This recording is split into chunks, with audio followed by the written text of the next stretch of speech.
June is National Safety Month, so we want to make people extra aware of their surroundings when they're at work. But listen, it's not just 1 month that you have to be safe. It's 12 months a year.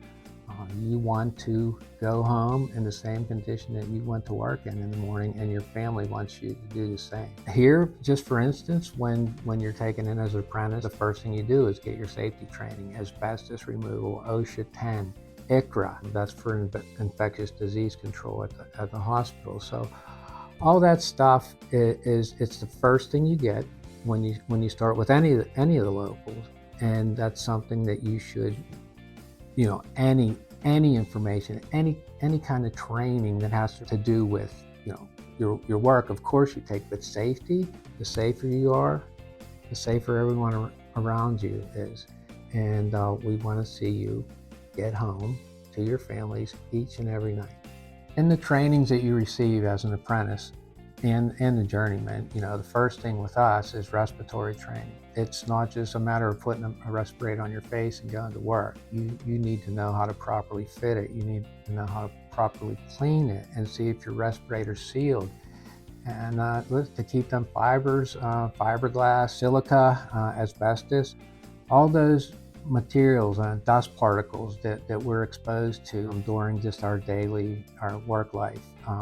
You need to really protect your lungs as well as your eyes, your vision, your hearing. That's another big thing. Hearing is accumulated, so you damage your ears today, it stays damaged the next day, and the next day when you expose yourself to more noise, the worse your hearing is going to be. And you see a lot of our members that actually need hearing aids now because of the work that they're exposed to. The work that the insulator does in the field actually enhances safety of the people around him. One, with asbestos removal, we are taught to do the asbestos removal correctly, and we do not want to deviate from that.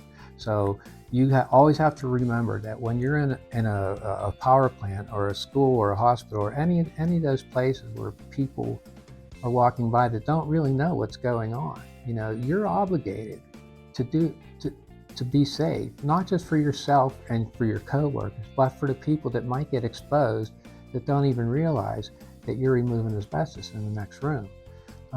That's something to always be aware of. Also, as far as safety goes, our work protects other people and ourselves from getting burned by hot pipes, maybe that are running. Listen, I worked a lot in the power plants and chemical plants, and those pipes are always running. It's very rare for them to shut down for any length of time. So a lot of times you're working in hot areas. When we insulate those pipes, it stops other people from getting burned or hurt just by brushing up against it or getting too hot in an area. I mean, that could cause heat exhaustion. So, and really, in the topic of heat exhaustion, that's a big one, especially now. You might not be working up against a boiler or hot steam pipes. You might be on a commercial job, but a lot of times you're exposed. You're on a roof, the sun's shining, beating down on the metal that you're working with, or the ductwork that's in the area, and you have no protection. You really got to make sure you drink enough water.